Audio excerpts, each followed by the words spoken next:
আজকে আমি এসেছি আপনাদের সাথে একটা মিষ্টি রেসিপি নিয়ে।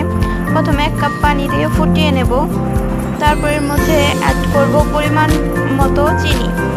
চিনি আপনারা কম বেশি করতে পারেন, আমি এখানে 4 চামচ চিনি ইউজ করেছি। আপনারা যদি মিষ্টি কম খান তাহলে কম দেবেন।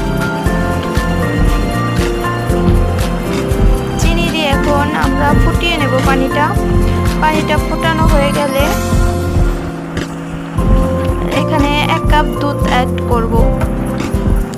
আপনারা বেশি চাইলে বানাতে পারেন। আমি এখানে 1 কাপ পরিমাণ দুধ নিয়েছি দেখে 1 কাপ পরিমাণ গুঁড়া দুধ নেব।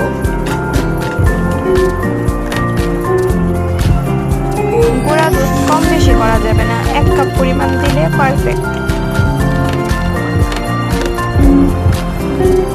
1 কাপ পরিমাণ গুঁড়া দুধ দিয়ে ভালোভাবে বলক আনিয়ে নেব।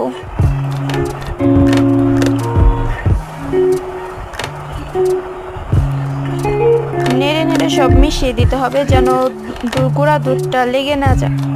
সবটা ভালোভাবে মিশিয়ে দিতে হবে। তারপর জাল দিতে দিতে যখন এইটা গাঢ় হয়ে যাবে, মিশ্রণটা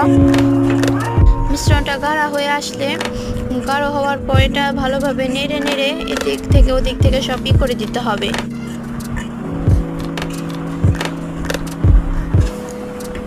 আর এই টাইমে আপনারা অল্প আঁচে রাখবেন যেন এইটা মিশ্রণটা পুড়ে না যায়।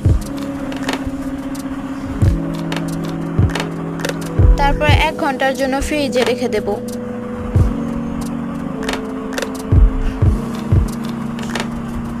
এক ঘন্টা পর বের করে এর উপর আপনারা বাদাম কিশমিশ দিয়ে